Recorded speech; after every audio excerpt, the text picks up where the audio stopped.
نور کی برسات ہے برکت مہمان کی، آؤ ہم سمیٹ لیں یہ رحمت رمضان کی، آؤ ہم سمیٹ لیں یہ رحمت رمضان کی، آؤ ہم سمیٹ لیں یہ رحمت رمضان کی۔ الحمدللہ نحمدہ ونستعینہ ونستغفرہ ونؤمن بہ ونتوکل علیہ ونعوذ باللہ من شرور انفسنا ومن سیئات اعمالنا، من یہدہ اللہ فلا مضل لہ ومن یضلل فلا ہادی لہ، ونشہد ان لا الہ الا اللہ وحدہ لا شریک لہ، ونشہد ان سیدنا وسندنا ومولانا محمدا عبدہ ورسولہ، اما بعد فاعوذ باللہ من الشیطان الرجیم، بسم اللہ الرحمن الرحیم، شہر رمضان الذی انزل فیہ القرآن ہدی للناس وبینات من الہدی والفرقان، فمن شہد منکم الشہر فلیصم، ومن کان مریضا او علی سفر فعدۃ من ایام اخر، یرید اللہ بکم الیسر ولا یرید بکم العسر، وَلِتُكْمِلُوا الْعِدَّةَ وَلِتُكَبِّرُوا اللَّهَ عَلَى مَا هَدَاكُمْ وَلَعَلَّكُمْ تَشْكُرُونَ۔ صدق اللہ العظیم۔ اللہم صلی علی محمد وعلی آل محمد کما صلیت علی ابراہیم وعلی آل ابراہیم انک حمید مجید۔ اللہم بارک علی محمد وعلی آل محمد کما بارکت علی ابراہیم وعلی آل ابراہیم انک حمید مجید۔ محترم ناظرین و سامعین، السلام علیکم ورحمۃ اللہ وبرکاتہ۔ میں خالد محمود، اسلام چینل اردو، لندن اسٹوڈیو سے فضائل رمضان المبارک کا عنوان لے کر کے حاضر ہوں۔ اللہ رب العزت سے دعا ہے جو کچھ کہا جائے سنا جائے مجھے اور آپ کو اللہ عمل کرنے کی توفیق عطا فرمائے۔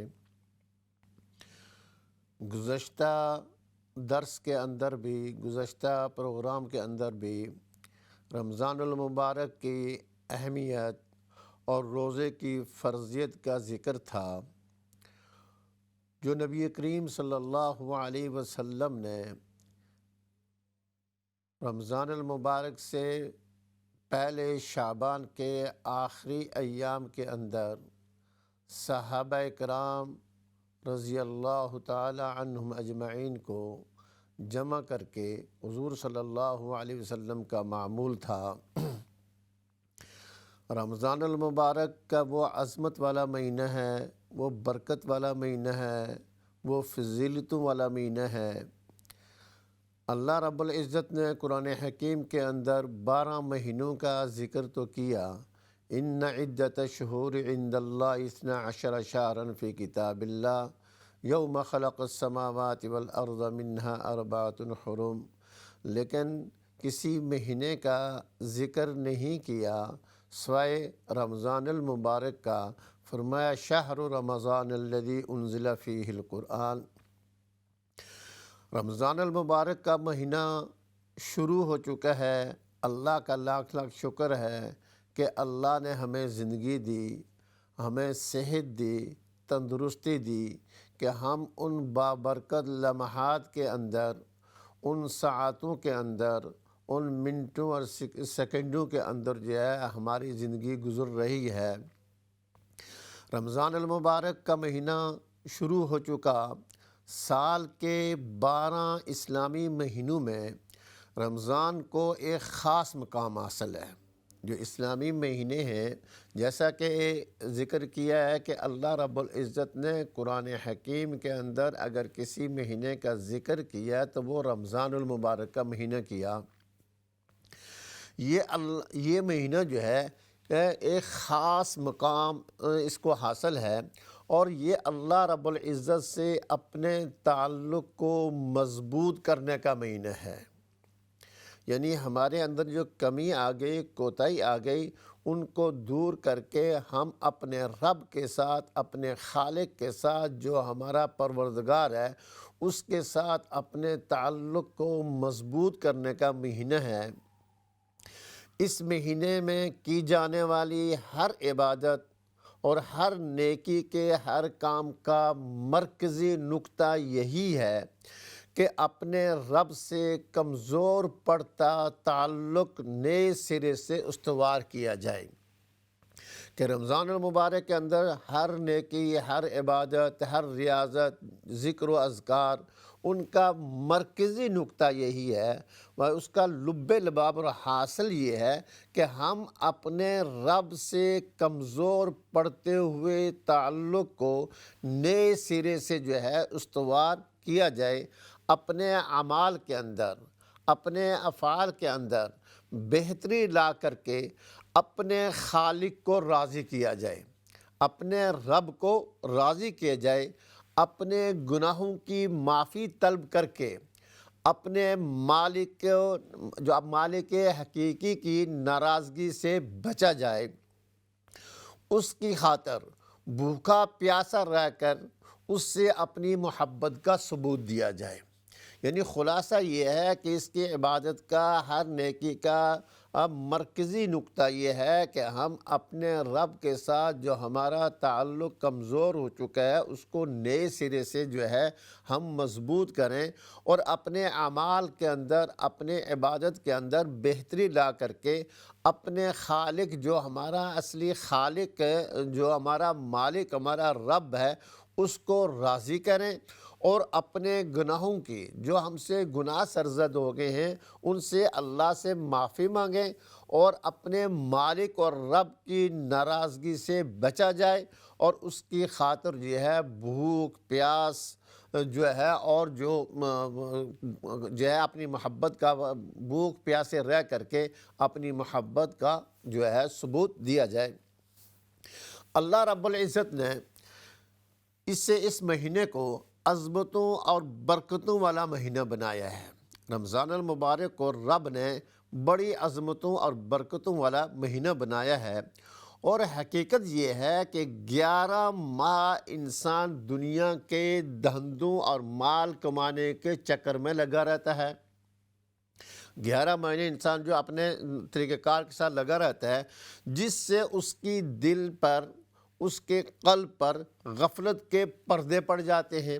اب 11 مہینے انسان جو ہے دنیا کے دھندوں میں پڑا رہتا ہے، اور مال کمانے کے چکر کے اندر پڑا رہتا ہے، اور دنیا کے اور جو ہے ان چکروں کے اندر ہوتا ہے، جس سے انسان کے دل میں جو ہے غفلت کے پردے پڑ جاتے ہیں۔ تو اللہ رب العزت نے یہ مہینہ ہمیں عطا کیا تاکہ انسان اپنے اندر کے ان غفلتوں کو دور کر کے اپنی پیدائش کے اصلی مقصد، یعنی اپنے اندر جو کمی واقع ہو گئی ہے، جو کوتاہی ہو گئی ہے، جو غفلت ہو گئی ہے، اس کمی، اس کوتاہی، اس غفلت کو دور کر کے اپنی پیدائش کا، اپنی جو ہے ہمارے پیدا ہونے کا، دنیا کے آنے کا جو اصلی مقصد ہے، وَمَا خَلَقْتُ الْجِنَّ وَالْإِنسَ إِلَّا لِيَعْبُدُونَ، فرمایا کہ میں نے جنوں اور انسانوں کو صرف اور صرف جو ہے اپنی عبادت کے لیے پیدا کیا۔ کہ اللہ فرماتے ہیں کہ میں نے انسانوں اور جنوں کو صرف اپنی، انسان کی پیدائش کا مقصد یہ ہے کہ اپنے رب کی عبادت کریں، اور فرمایا کہ انسان اپنی اصلی پیدائش کی طرف متوجہ ہو۔ فرمایا کہ اللہ رب العزت نے فرمایا، نبی اکرم صلی اللہ علیہ وسلم اس مہینے کے اندر باوجود کہ معصوم ہیں، انبیاء علیہ الصلوۃ والسلام معصوم ہیں، نبی اکرم صلی اللہ علیہ وسلم معصوم تھے، آپ جو ہے امام الانبیاء تھے، آپ جو ہے جن کی وجہ سے یہ دنیا بنی ہے۔ فرمایا نبی اکرم صلی اللہ علیہ وسلم باوجود معصوم ہونے کے، اللہ کا پیغمبر ہونے کے، اللہ کے رسول ہونے کے، لیکن رمضان المبارک کے لیے حضور صلی اللہ علیہ وسلم کا انتظار، آپ صلی اللہ علیہ وسلم کا شوق، ولولہ، عبادت میں وحالیانہ اضافہ۔ جب رمضان المبارک آتا تو آپ صلی اللہ علیہ وسلم پہلے سے 2 مہینے پہلے سے اس کے انتظار میں ہوتے، اس کے انتظار کے شوق رکھتے، ولولہ، عبادت میں جو ہے وحالیانہ طور پر اضافہ ہو جاتا۔ رمضان المبارک کے شروع ہونے سے قبل ہی آپ اپنے اصحاب کو جمع کرتے اور ان کو رمضان المبارک کی اہمیت، فضیلت اور اسے گزارنے کی ترغیب دیتے۔ کس طریقے سے ترغیب رمضان المبارک گزارنا ہے۔ ہمیں سبق جو ہے ان چیزوں سے ہمیں جو سبق ملتا ہے اور نصیحت ہمیں جو سبق ملتا ہے، ہمیں جو نصیحت ملتی ہے کہ ہم بھی اسی طرح متوجہ ہوں، ہم بھی رمضان المبارک کے اسی طرح جو ہے قدر کریں، ہم بھی اس رمضان المبارک کے ہمارے دلوں کے اندر شوق، ولولہ جو ہونا چاہیے، اس بات کی جو ہے بہت زیادہ ضرورت ہے کہ ہم میں رجوع اللہ، یعنی اللہ کی طرف رجوع کرنے کی کیفیت بھرپور طریقے سے پیدا ہو، یعنی اپنے رب کو منانے کی، اپنے رب سے سامنے گڑ گڑانے کی، اپنے رب سے معافی مانگنے کی جو ہے کیفیت جو ہے بھرپور طریقے سے جو ہے پیدا ہو، اور ہم اللہ کے ساتھ اپنے تعلق کو مزید جو ہے مضبوط کریں، اس کے سامنے عاجزی اور احزاری کرتے ہوئے اسے منانے اور راضی کرنے کی جستجو میں راضی کرنے کی کوشش کریں، تاکہ اس کا ناراضگی، اس کا غصہ ٹھنڈا ہو اور ہمیں دنیاوی اور اخروی آزمائشوں سے محفوظ رکھے۔ اللہ کو منانے کا یہ مہینہ ہے۔ رمضان المبارک میں سب سے پہلی چیز یہ ہے جو اپنی دنیاوی مصروفیات کو کم کر لیا جائے، اپنے آپ کو عبادت کے لیے فارغ کر لیا جائے، یعنی جو زیادہ دنیا کے اندر مشغولیت تھی، ظاہر ہے دنیا ساتھ ساتھ چلے گی، لیکن یہ ان کو کم کر دیا جائے اور اپنی عبادت کے لیے اپنے آپ کو ایسے ٹائمنگ مقرر کی جائے، عبادت کے لیے مشغول کیا جائے، اور ہم نیت کر لیں اور یہ ارادہ کر لیں آج تک گزشتہ یعنی پہلے رمضان المبارک میں اللہ کے ساتھ جتنی ہمارا تعلق تھا لو لگا سکے، اس بار اس سے کہیں بڑھ کر کے کوشش کرنی ہے، کہیں بڑھ کر کے ہم نے عبادت کرنی ہے، زیادہ کرنی ہے۔ جو پہلے رمضان المبارک کے اندر جو ہے ہماری کمی اور کوتاہی ہو گئی تھی، اب اس کمی کو بھی پورا کرنا ہے اور اس سے بڑھ کر اپنے رب کو منانا ہے، اللہ تعالیٰ سے خوب قرب حاصل کرنا ہے، اللہ رب العزت کے، یعنی یہ ہماری نیت ہو، ہمارے دل کے اندر یہ جذبہ ہو کہ ہم نے اللہ کا بہت زیادہ جو ہے ہم نے قرب حاصل کرنا ہے، اور ایسی محنت کرنی ہے کہ اللہ تعالیٰ کے ساتھ تعلق میں اضافہ ہو، ہم ان بابرکت لمحات کو اس طرح استعمال کریں، جو رمضان المبارک کے بابرکت لمحات ہیں، جو ساعتیں ہیں، اس طرح استعمال کریں، اس طرح گزاریں کہ اللہ تعالیٰ ہم سے راضی ہو جائے، اللہ رب العزت جو ہے ہم سے راضی ہو جائے اور ہمیں کل آخرت میں اپنے مہمان خانے جنت الفردوس میں یقینی داخل کرنے کا فیصلہ فرما لیں۔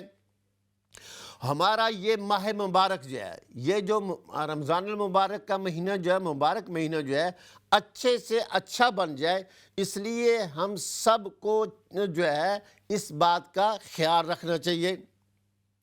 اللہ رب العزت نے روزوں کی فضیلت سے مقصود جو ہے فرمایا کہ تقوی کا حصول ہو، تو سب سے پہلے ہمارے ذہنوں کے اندر یہ چیز ہو، رمضان المبارک کا مہینہ جو ہے بے حد عزتوں، عظمتوں، برکتوں والا مہینہ ہے، اس لیے اس کی عظمت، اس کا مرتبہ، برکت اور قدر و منزلت کا احساس دل و دماغ میں جو ہے وہ بٹھا لینا چاہیے، تاکہ اس ماہ میں جو ہے ہم میں جو غفلت اور سستی اور بے توجہی جو ہے وہ ہو گئی ہے اس کو ختم کریں، اور یہ قیمتی دولت جو ہے جہاں اللہ کے رحمت موسلادھار بارش کی طرف برس رہی ہے وہ اس سے ہم حاصل کریں۔ تو فرمایا کہ اس مہینے کے اندر کہ تلاوت، یہ جو فرمایا کہ جو میں نے آپ کے سامنے تلاوت کی، فرمایا شہر رمضان الذی انزل فیہ القرآن، کہ ان تلاوت کردہ آیات میں اللہ نے ماہ رمضان اور روزے کی فضیلت بھی بیان فرمائی۔ یا ایھا الذین آمنوا کتب علیکم الصیام کما کتب علی الذین من قبلکم لعلکم تتقون، فرمایا کہ یہ مہینہ باقی جو ہے 11 مہینوں سے ممتاز ہے۔ اس ماہ کی فضیلت کی بڑی وجہ یہ ہے، اس ماہ کی برکت اور عظمت والا ہونے کی بڑی وجہ یہ ہے، اللہ تعالیٰ نے فرمایا کہ اس مبارک مہینے میں، اس ماہ مبارک میں اللہ رب العزت نے اپنی آخری کتاب قرآن کریم کو نازل کیا۔ یعنی رمضان المبارک کی جو فضیلت ملی ہے، فرمایا کہ اس کو فضیلت اس لیے ملی ہے کہ اس کے اندر اللہ رب العزت نے اپنے آخری کتاب، آخری نبی حضرت محمد مصطفیٰ صلی اللہ علیہ وسلم پر جو ہے وہ نازل فرمایا شہر رمضان الذی انزل فیہ القرآن، رمضان کا مہینہ وہ بابرکت مہینہ ہے، وہ عظمت والا مہینہ ہے جس میں قرآن حکیم کو نازل کیا گیا۔ شہر رمضان الذی، گویا رمضان المبارک نزول قرآن کا مہینہ ہے، بلکہ آپ یوں کہہ سکتے ہیں کہ رمضان المبارک جو ہے یہ نزول وحی کا مہینہ ہے۔ نزول وحی اس لیے کہ جتنی بھی آسمانی کتابیں جو آئی ہیں وہ رمضان المبارک کے مہینے کے اندر ہی آئی ہیں، جتنے صحیفے آئے ہیں وہ جو ہے رمضان المبارک کے مہینے کے اندر آئے ہیں۔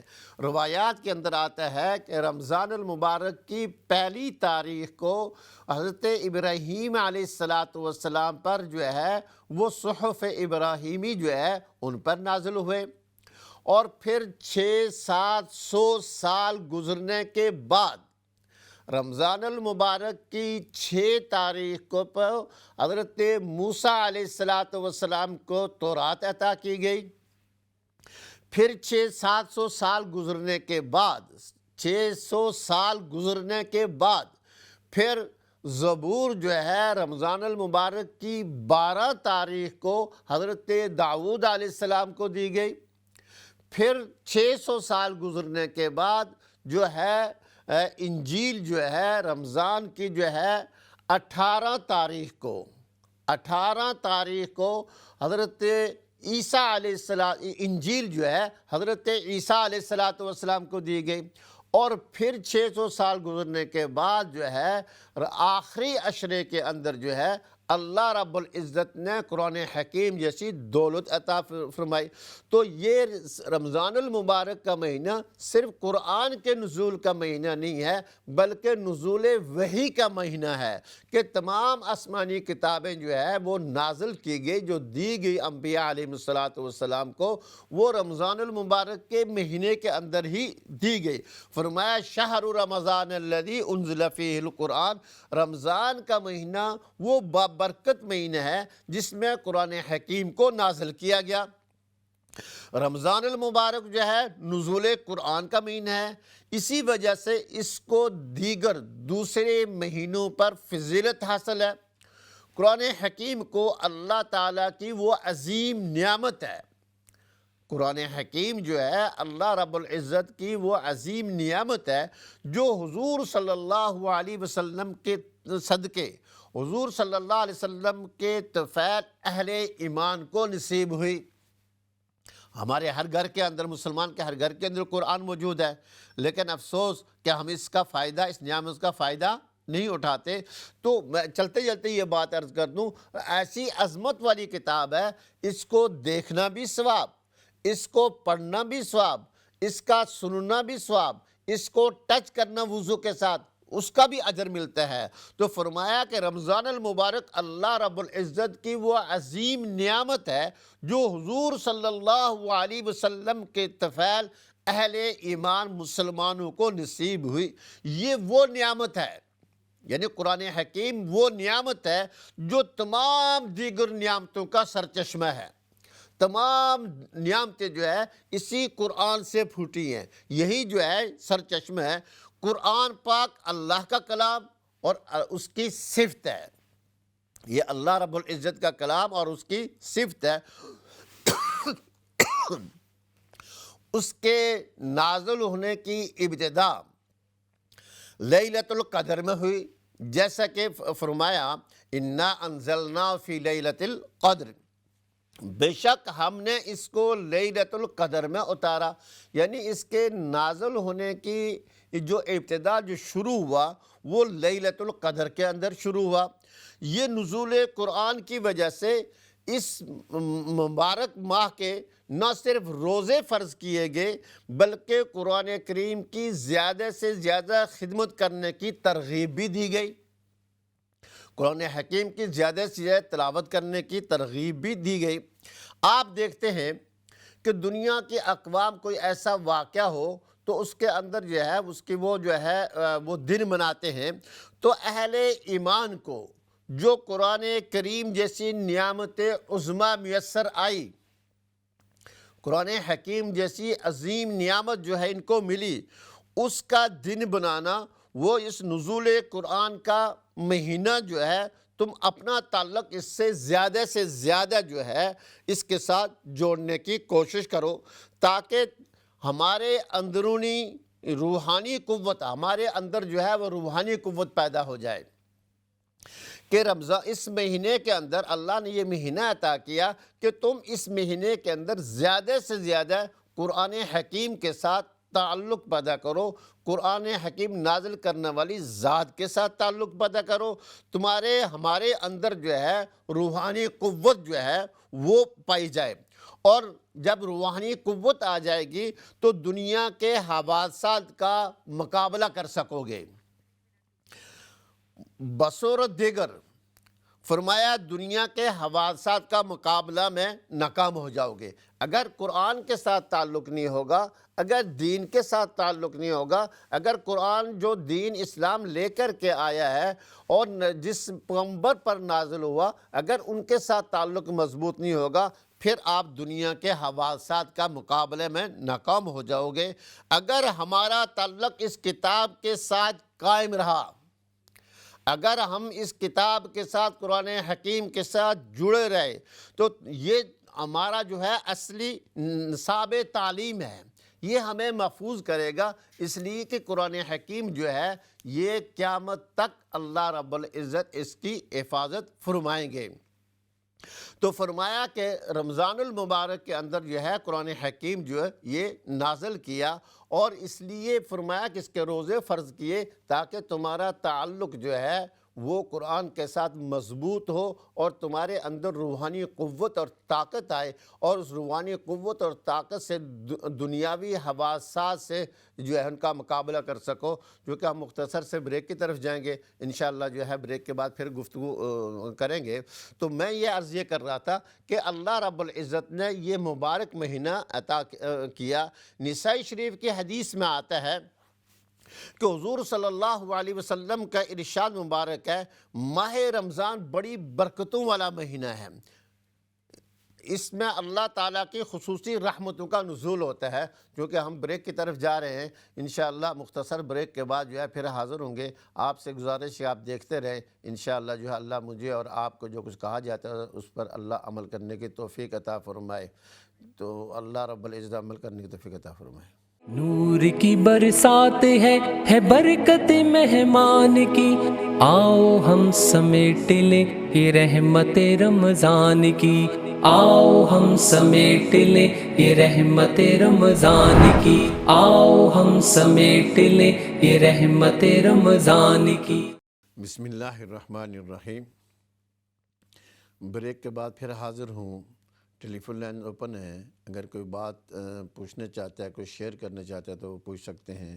انشاءاللہ کوشش کی جائے گی کہ آپ کے سوال کا تسلی بخش جواب دیا جائے۔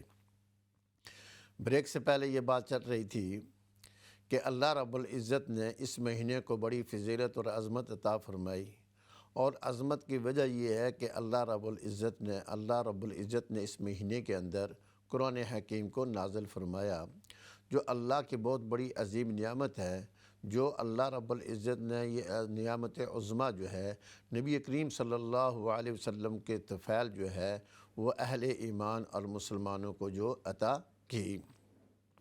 میں نے عرض کیا تھا کہ صرف قرآن حکیم نہیں بلکہ نزول وحی ہے، جتنی بھی آسمانی کتابیں آئی ہیں وہ رمضان المبارک کے اندر ہی جو ہے وہ نازل ہوئی ہیں۔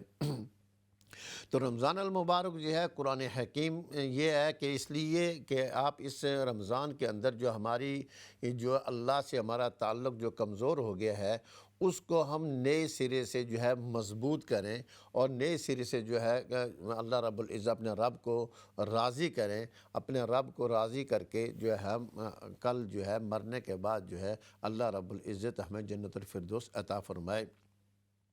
تو رمضان کے روزے کے بارے میں نبی کریم صلی اللہ علیہ وسلم نسائی شریف کی حدیث میں آتا ہے کہ حضور صلی اللہ علیہ وسلم کا ارشاد مبارک ہے، ماہ رمضان بڑی برکتوں والا مہینہ ہے، اس میں اللہ رب العزت کی خصوصی رحمتوں کا نزول ہوتا ہے، تو لہٰذا اس سے محروم نہیں ہونا چاہیے۔ اللہ نے اس مہینے میں تمہارے لیے روزے فرض قرار دیے۔ ہر عاقل بالغ تندرست مسلمان پر اس ماہ کے روزے فرض ہیں۔ جو شخص عاقل ہے، بالغ ہے، صحت مند ہے، تندرست ہے، اس پر اس مہینے کے جو روزے جو ہے وہ فرض قرار دیے۔ البتہ بیمار اور مسافر کے لیے یہ رعایت حاصل ہے۔ ہمارے ساتھ ایک کالر ان کی بات سن لیتے ہیں۔ السلام علیکم۔ جی السلام علیکم۔ ہلو جی السلام جی علیکم۔ السلام علیکم ڈاکٹر صاحب، ایک بات آپ سے پوچھنی تھی کہ اس وقت نا یہ مکان میرا اپنے نام اور میری وائف کے نام ہے۔ جی اگر میں میرا جو پراپرٹی ہے اس وقت ہسبینڈ اینڈ وائف کا ہے نام، ٹھیک ہے، جی تو اگر میں اپنا نام نکال کے پورا یہ اپنے وائف کے نام کر دوں تو پھر میرا وراثت لاء میں اس سے کوئی واسطہ رہے گا؟ اگر جب میں مر جاؤں تو مجھ پہ کوئی گناہ تو نہیں آئے گا کہ میں نے وراثت لاء کو نہیں فالو کیا، کیونکہ وہ پھر وائف کا نام ہے پورا؟ اصل وراثت کا اصل میں یہ ہوتی ہے، وراثت جب انسان مر جاتا ہے اس کے بعد اس کا حکم جاری ہوتا ہے۔ مرنے سے پہلے جو ہے انسان مالک ہوتا ہے، ہاں اتنا بیمار ہو جائے کہ اب اس کے بچنے کی امید نہیں ہے تو پھر جو ہے کوئی وصیت یا اس کا کوئی چیز جو ہے وہ معتبر نہیں ہے، ورنہ جو ہے انسان تندرست آدمی ہے، اپنا مال جو ہے جس کو مرضی جو ہے وہ ہبہ کر سکتا ہے، گفٹ دے سکتا ہے، لیکن صحیح یہ ہے کہ جو ورثاء جو حقدار ہیں ان کو جو ہے دیا جائے۔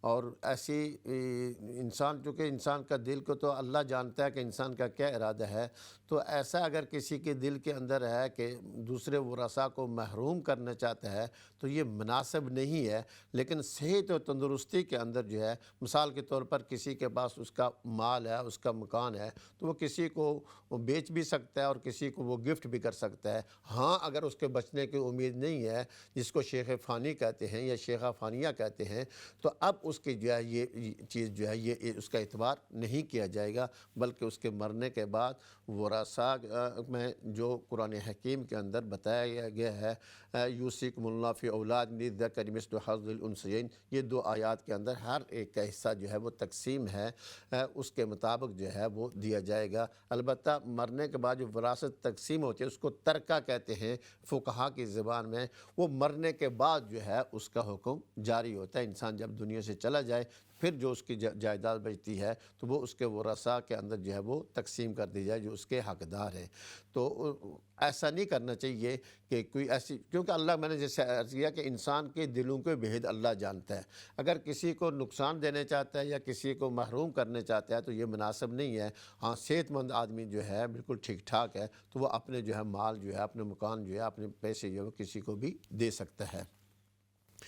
تو نسائی شریف کی حدیث میں آتا ہے کہ حضور صلی اللہ علیہ وسلم کے ارشاد مبارک ہے، ماہ رمضان جو ہے بڑی برکت والا مہینہ ہے، اس میں اللہ رب العزت کی خصوصی رحمت کا نزول ہوتا ہے، اور اللہ رب العزت نے اس مہینے میں تمہارے لیے روزے فرض کیے گئے ہیں۔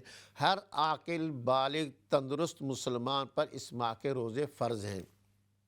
البتہ کوئی بیمار ہے اور مسافر کے لیے یہ رعایت حاصل ہے۔ مسافر کے لیے جو ہے اگر مسافر آدمی روزہ رکھ رہے تو یہ زیادہ اچھا ہے۔ تو فرمایا بیمار اور مسافر کے لیے یہ رعایت حاصل ہے اگر وہ اس ماہ مبارک میں روزے نہ رکھ سکے، یعنی سفر کی وجہ سے، سفر جو ہے مشکل ہے، یا بیماری کی وجہ سے، تو بعد میں تندرست ہو، یعنی جب بیمار آدمی جو ہے اس کو اللہ صحت عطا فرمائے، یا مسافر جو ہے وہ جو ہے اس کا سفر ختم ہو جائے، مقیم ہونے پر قضا کر لے گا، مقیم ہونے پر قضا کر لے گا۔ ایک حدیث کا مفہوم یہ ہے کہ اللہ رب العزت نے فرماتا ہے میں نے اپنے بندوں کو اجازت دے رکھی ہے کہ وہ سال کے 11 مہینوں میں خوب کھائیں پئیں، ان پر کوئی پابندی نہیں ہے، بشرطے کہ وہ کھانا اور پینا حلال اور طیب چیز استعمال کریں، یعنی حرام نہ کھائیں۔ حرام کھانے کی کسی وقت بھی اجازت نہیں ہے، رمضان المبارک کے ساتھ خاص نہیں ہے، بلکہ یہ کسی وقت بھی جو ہے حلال اور ناجائز جو ہے آمدنی جو ہے اس سے کھانا مناسب نہیں ہے۔ تو فرمایا کہ ایک حدیث کا مفہوم یہ ہے کہ اللہ رب العزت فرماتے ہیں کہ میں نے اپنے بندوں کو 11 مہینے تک اجازت دے رکھی ہے کہ وہ خوب جو ہے کھائیں پئیں، اور شرط یہ ہے کہ حلال اور طیب چیز استعمال کریں۔ لیکن 12ویں مہینے میں یعنی رمضان المبارک میں پابندی لگا دی گئی ہے کہ اس میں تم مقررہ اوقات جو روزے کا ٹائم ہے، صبح صادق سے لے کر کے غروب آفتاب تک کھا پی نہیں سکتے۔ اگر اس حکم کی پابندی نہیں کرو گے، اس حکم کی پابندی جو ہے آپ بجا نہیں لائیں گے تو تم ناکام ہو جاؤ گے اور تمہارا انجام اچھا نہیں ہوگا۔ ایسی صورت میں تم ترقی کے راستے پر ایک قدم بھی آگے نہیں اٹھا سکو گے، یعنی تمہاری کامیابی نہیں ہوگی، بلکہ تمہارا ہر قدم جو ہے وہ جہنم کے گڑھے کی طرف جائے گا۔ فرمایا اگر اس ماہ مبارک کے احترام کو قائم نہیں رکھو گے تو دنیا اور آخرت میں کہیں بھی عزت نصیب نہیں ہوگی۔ اگر اس ماہ مبارک کے اندر جو ہے اس کی عظمت، اس کا احترام اگر تم قائم نہیں رکھ سکو گے تو پھر دنیا اور آخرت کے اندر کہیں بھی تمہیں جو ہے وہ عزت جو ہے وہ نصیب نہیں ہوگی۔ حضور صلی اللہ علیہ وسلم کا ارشاد مبارک ہے، اللہ رب العزت نے تمہارے لیے اس ماہ مبارک کے روزے فرض قرار دیے، جبکہ فرمایا کہ جبکہ سنت لکم قیامہ، میں نے تمہارے لیے رمضان کی راتوں کو کھڑا ہونے کو سنت قرار دیا۔ گویا روزہ فرض ہے اور قیام اللیل یعنی تراویح سنت ہے۔ تو فرمایا کہ نبی اکرم صلی اللہ علیہ وسلم نے فرمایا کہ رمضان المبارک کے روزے جو ہے اللہ نے تم پر فرض کیے، اور جو تراویح جو ہے سنت لکم قیامہ، کہ اس کو تم رمضان کی راتوں میں کھڑا ہونے کو، تراویح پڑھنے کو سنت قرار دیا۔ گویا روزہ جو فرض ہے اور تراویح جو ہے یہ سنت ہے۔ پورے مہینے کے اندر عمر سے کالر ہیں، السلام علیکم۔ وعلیکم السلام ورحمۃ اللہ وبرکاتہ۔ جی فرمائیے۔ وعلیکم السلام۔ مولانا صاحب سے بات کرنی؟ جی میں بات کر رہا ہوں۔ جی مولانا صاحب کیسے، آپ ٹھیک ہیں؟ جی الحمدللہ۔ میں نے ایک سوال کرنا ہے کہ زکوٰۃ کے بارے میں، جیسے کہ جو سونا ہوتا ہے وہ تولے کے حساب سے دینی پڑتی ہے یا اس کی قیمت کے حساب سے قیمت کے حساب سے دینی پڑتی، جیسے کہ سونے کی قیمت تو بڑھتی چلتی رہتی ہے نا، گھٹتی بڑھتی رہتی ہے. جی جی مجھے پوچھنا تھا اس کا کس حساب سے دینی ہے مولانا صاحب؟ دیکھیے زکوٰۃ کا مسئلہ یہ ہے کہ اس کا نصاب جو ہے 7.5 تولے سونا یا 52.5 تولے یا چاندی یہ ہو یا اس کے برابر اس کی قیمت ہو، دونوں میں سے کسی ایک کے پاس. مثلا کسی کے پاس چاندی بھی ہے سونا بھی ہے تو 7.5 تولے نہیں ہے بلکہ کم ہے، 5 تولے ہے، تو ایسے چاندی بھی اس کا 52 تولے نہیں ہے بلکہ کم ہے. تو ان کو ملا کر کے دیکھیں گے کہ اگر کسی ایک کی قیمت تک پہنچ جاتا ہے، یعنی 52 تولے چاندی کی قیمت تک پہنچ جاتا ہے تو اس پر جو ہے وہ زکوٰۃ جو ہے وہ فرض ہو جاتی ہے. اور اس پر حولان حول ہو، یعنی پورا سال گزرا ہو اس کے پاس یہ اتنی، چاہے سونا ہو اور اس کے پاس اور پیسے ہوں یا اور کوئی چیز ہو جو ہے تجارت کا سامان ہو، تو اس کی قیمت اگر اس تک پہنچ جاتی ہے، یہ جو نصاب زکوٰۃ ہے، تو پھر اس پر زکوٰۃ جو ہے وہ فرض ہو جاتی ہے. اس میں یہ اصول ہے زکوٰۃ کا، یہ نصاب ہے. سونے اور چاندی 7.5 تولے سونا اور 52.5 تولے جو ہے وہ چاندی، یہ نصاب ہے. اس کے برابر اگر آپ کے پاس قیمت ہے یا گولڈ ہے یا سلور ہے تو اس پر جو ہے وہ زکوٰۃ جو ہے وہ ضروری ہو جاتی ہے. فرمایا کہ اس ماہ مبارک میں 20 رکعت تراویح جو ہے، فرمایا پورے مہینے میں تراویح کے دوران. السلام علیکم. وعلیکم السلام. جی ہاں جی، میں نے ایک مسئلہ پوچھنا ہے مولوی سے. جی ہیلو. جی السلام علیکم. وعلیکم السلام. جی فرمائیں. تو میں مجھے ایک مسئلہ پوچھنا بھی، جو مولوی فرماتا ہے بھی 10 ایک نفل میں 2 رکعت نفل میں 10 دفعہ قرآن شریف پڑھ کے نفل پڑھ سکتے ہیں. تو اس طرح ہم انا تو نا صورت ہے وہ بھی ہم پڑھ سکتے ہیں نفل میں 10. جی پڑھ سکتے ہیں، نفل میں پڑھ سکتے ہیں آپ. اور نفلوں میں پڑھ سکتے ہیں کوئی زیادہ ایت الکرسی یا ایسی صورتیں؟ جی صورتیں نفلوں کے اندر پڑھ سکتے ہیں آپ. Thank you. جی السلام علیکم. عمر سے ایک اور کالر ہیں. جی السلام علیکم. جی السلام علیکم. السلام علیکم. جی میں ایک سوال پوچھنا چاہتی ہوں. کہتے ہیں عصر اور مغرب کے درمیان قرآن پڑھنا چاہیے کہ نہیں؟ اس نے بتایا کہ ایسے نہیں. یہ سوال پوچھنا چاہتی ہوں. جب میں فون رکھوں پھر آپ مجھے جواب دیں. ٹھیک ہے. عصر اور مغرب کے درمیان یہ قبولیت کا ٹائم ہوتا ہے. اس کے اندر دعا بھی قبول ہوتی ہے اور قرآن خود جو ہے، جو قرآن پڑھتا ہے یہ بہت بڑا اجر ہے. بالکل پڑھنا چاہیے، بلکہ اس کے اندر جو ہے اہتمام کرنا چاہیے. قرآن پڑھ کر کے دعا بھی کریں.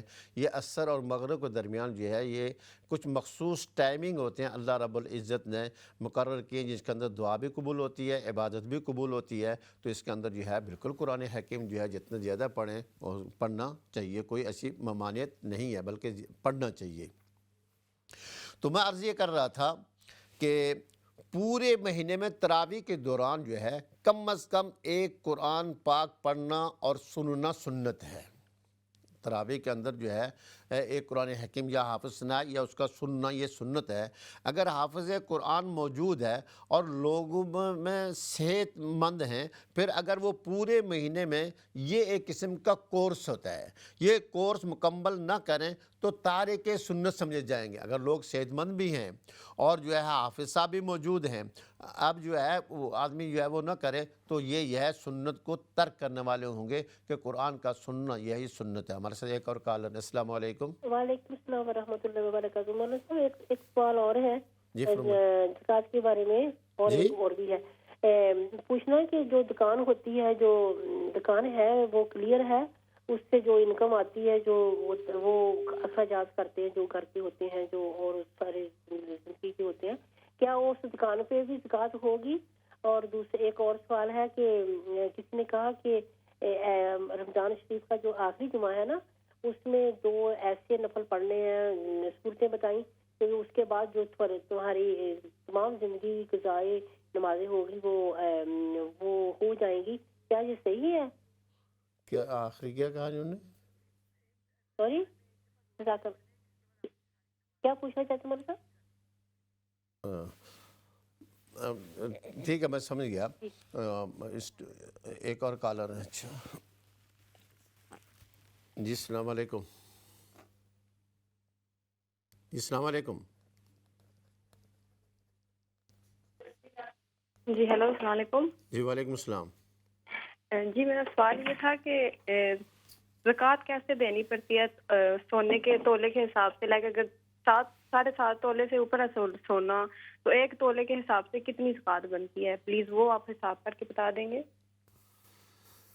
حساب کر کے تو ہے میرے پاس، لیکن چونکہ اس وقت ٹائم نہیں ہے۔ یہ جو اس کی جو قیمت ہوگی تو 2.5% جو ہے وہ 100 میں سے جو ہے 2.5% جو ہے آپ نے دینا ہے۔ تو جتنا بھی اس کی قیمت ہے، مثلا 7.5 تولے سے اوپر ہے آپ کا سونا، تو جتنی قیمت بنتی ہے اس کے کل جو ہے وہ کر لیں۔ تو اگر یہ اسٹوڈیو والوں سے میرا نمبر لے لیں تو انشاءاللہ میں آپ مجھے قیمت بتا دینا، اس کو میں بتا بھی دوں گا کہ کتنی جو ہے آپ کے کتنے پیسے بنتے ہیں۔ تو چونکہ اس وقت اتنا ٹائم نہیں ہے تفصیل سے آپ کو ذکر کیا جائے، تو اس کی پوری قیمت لگا کر کے تو اس کے اندر جو ہے وہ 2.5% جو ہے وہ اس کے حساب سے آپ زکوٰۃ دے دیں کہ 1000 پر کتنی آئے گی، لاکھ پر کتنی آئے گی، 10 لاکھ پر کتنی آئے گی، وہ سارا جو ہے میں آپ کو انشاءاللہ بتا دوں گا۔ یا آپ نے قریب جو مسجد کے کوئی مستند عالم ہوں تو آپ ان سے بھی یہ پوچھ سکتی ہیں۔ دوسرا یہ ہے کہ فرمایا تھا کہ پہلی ہماری محترمہ بہن صاحبہ نے پوچھا تھا کہ دکان کی زکوٰۃ، دکان چونکہ یہ وہ تجارت کے لیے ہے اور اس کے اندر جو ہے جو آمدن ہوگی وہ اگر اس کا حساب کیا جائے گا، جو اس کے آمدن جو ہوگی آپ کو جو اس پر سال گزر جائے تو اس کا حساب کیا جائے گا۔ باقی جو ہے کہ یہ بات ذہن میں رکھ لیں کہ جو نمازیں قضا ہو جاتی ہیں وہ توبہ سے معاف نہیں ہوتی۔ یہ نہیں ہے کہ 27ویں رات کو کوئی آدمی توبہ کر لے گا تو مجھے جو نمازیں معاف ہوں گی، بلکہ ان کی قضا کرنی پڑے گی۔ ہاں کوئی آدمی بیمار ہے، اس کو کوئی عذر ہے، کوئی بالکل بے ہوشی کی حالت میں ہے یا دنیا سے چلا گیا، اس کو یہ ٹائم نہیں ملا، تو اس کی جو ہے اس کو توبہ اور استغفار جو ہے وہ اس کے جو ورثہ کریں تو وہ اور چیز ہے۔ لیکن کسی 2 نفل پڑھنے سے جو ہے باقی نمازیں معاف ہو جائیں، ایسی کوئی چیز نہیں ہے، بلکہ نماز جو ہے وہ فرض ہے اور نمازوں کے جو ہے ان کو جو ہے ادا کرنا ضروری ہے۔ اور کوشش کی جائے رمضان المبارک کے اندر جو ہے انسان کو، چونکہ بہت ساری جو ہے اللہ کی طرف سے رحمتیں ہوتی ہیں، انسان کو ٹائم مل جاتا ہے، توفیق مل جاتی ہے، تو اپنی جو ہے قضا نمازیں جو ہیں ان کو بھی جو ہے ادا کرنے کی کوشش کریں۔ تو میں عرض یہ کر رہا تھا کہ نبی کریم صلی اللہ علیہ وسلم نے فرمایا کہ سنت یہ ہے کہ قرآن حکیم جو ہے وہ رمضان المبارک کے اندر ایک کورس جو ہے، یعنی پورا قرآن آپ کے کانوں سے گزر جائے اور ہر مومن کو یاد دہانی ہو جائے کہ ہم نے اس پروگرام کو لے کر کے دنیا میں چلنا ہے۔ اگر کوئی شخص قرآن پاک کو سننے کے بجائے اس سے اعراض برتے، یعنی اس کو اگنور کرے، تراویح پڑھنے کے بجائے گانے سنے گا، ٹی وی پر کھیل تماشا دیکھے گا، تو ظاہر ہے کہ ایسا آدمی جو ہے وہ معتوب ہوگا اور ترقی کرنے کے بجائے جو ہے اللہ رب العزت کی گرفت میں آئے گا۔ انسان کو اللہ تعالیٰ نے کی عطا کردہ جو مہلت ہوتی ہے، جو ڈھیل ہوتی ہے، اس سے غلط فائدہ نہیں اٹھانا چاہیے۔ اللہ رب العزت یہ جو ہمیں زندگی دی ہے، جو صحت دی ہے، یہ تندرستی دی ہے، یہ اللہ نے ہمیں مہلت دی ہے، تو اس سے ہمیں غلط فائدہ نہیں اٹھانا چاہیے۔ حضور صلی اللہ علیہ وسلم کا فرمان ہے، ان اللہ لا یملی للظالم حتی اذا اخذہ لم یفلتہ، بے شک اللہ رب العزت ظالموں کو مہلت دیتا رہتا ہے۔ اللہ رب العزت ظالموں کو مہلت دیتا رہتا ہے، حتیٰ کہ جب وہ گرفت کرتا ہے، وہ اللہ پکڑتا ہے تو پھر کوئی چھڑا نہیں سکتا، پھر وہ چھوڑتا نہیں ہے۔ تو اللہ رب العزت کی تدبیر جو ہے وہ مضبوط ہے، وہ جب چاہے گا پکڑ لے گا۔ اور فرمایا قرآن پاک کا پڑھنا اور سننا یہ پہلی منزل ہے، اگر کوئی سنے گا نہیں تو سمجھے گا کیسے؟ قرآن حکیم کا پڑھنا اور سننا یہ پہلی منزل ہے، اگر کوئی سنے گا نہیں تو سمجھے گا کیسے؟ دل میں کیا جمائے گا؟ اس پر عمل کیسے کرے گا؟ تو فرمایا یہ تو بعد والی باتیں ہیں۔ تو گویا قرآن حکیم جو ہے رمضان المبارک کے اندر اترا ہے، اس کی 5 منزلیں ہیں۔ یعنی اس کے 5 حق ہیں۔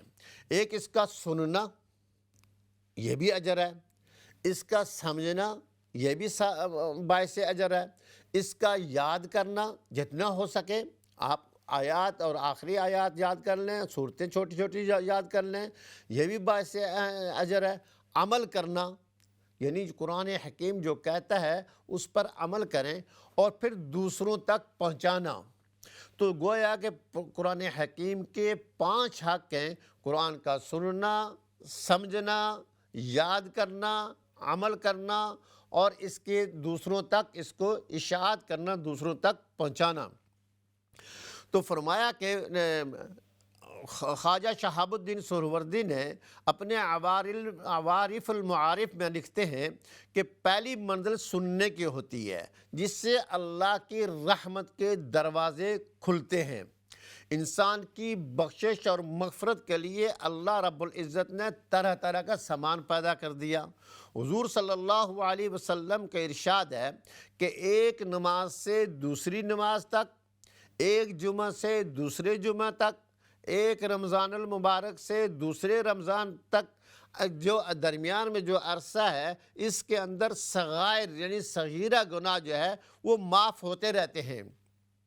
حدیث کے الفاظ یہ ہیں، مکفرات لما بینہن اذا اجتنب الکبائر۔ اگر کوئی آدمی کبیرہ گناہوں سے بچتا رہے، کبیرہ گناہوں سے بچتا رہے، تو یہ چھوٹے چھوٹے گناہ اور لغزشیں جو ہیں، صغیرہ جو ہے، یہ نماز پنجگانہ، نماز جمعہ اور رمضان کے روزے رکھنے کی وجہ سے ہی معاف ہو جاتے ہیں، جو کہ اللہ رب العزت کی خاص مہربانی ہے۔ تو فرمایا کہ روزہ دار جو ہوتا ہے، روزہ دار جو ہے، روزے کی فضیلت، روزہ دار کی فضیلت یہ ہے۔ فرمایا کہ غیر رمضان کا زمانہ تھا، حضور صلی اللہ علیہ وسلم روزے سے نہیں تھے، یعنی رمضان المبارک کا مہینہ نہیں تھا، حضور صلی اللہ علیہ وسلم روزے سے نہیں تھے، جبکہ حضرت بلال رضی اللہ تعالی عنہ نے روزہ رکھا ہوا تھا۔ کھانے کی کوئی چیز آئی تو حضور صلی اللہ علیہ وسلم نے حضرت بلال کو کہا کہ آپ بھی آ کر کھائیں، دعوت دی، اس کو شرکت کی۔ تو انہوں نے عرض کیا کہ میں تو روزے سے ہوں، تو آپ صلی اللہ علیہ وسلم نے فرمایا، روزے دار آدمی کی ہڈیاں بھی اللہ کی تسبیح بیان کرتی ہیں۔ روزہ اس قدر جو ہے عجیب اور پاکیزہ عبادت ہے۔ فرمایا نوم الصائم عبادت، یعنی روزے دار کا سونا بھی عبادت میں شمار ہوتا ہے۔ نیند ایک طبی فعل ہے جو اللہ نے آرام کے لیے جو ہے اس کو بنایا ہے۔ فرمایا وَجَعَلْنَا نَوْمَكُمْ سُبَاتًا، ہم نے نیند کو تمہارے لیے اس لیے پیدا کیا کہ تم تازہ دم ہو جاؤ۔ تو فرمایا کہ نیند بھی جو ہے روزہ دار کے جو ہے وہ عبادت کے اندر ہے۔ فرمایا وَصُمْتُهُ تَسْبِيحٌ، اور روزے دار کا خاموش رہنا، چپ رہنا، فرمایا کہ یہ تسبیح کرنے میں شمار ہوتا ہے۔ فرمایا روزہ دار اگر خاموش بیٹھا ہے تو یوں سمجھا جائے گا کہ سبحان اللہ کہہ رہا ہے۔ اور پھر فرمایا وَعَمْلُهُ مُضَاعَفٌ، روزہ دار کے نیک عمل کا اجر جو ہے وہ دگنا ہوتا ہے۔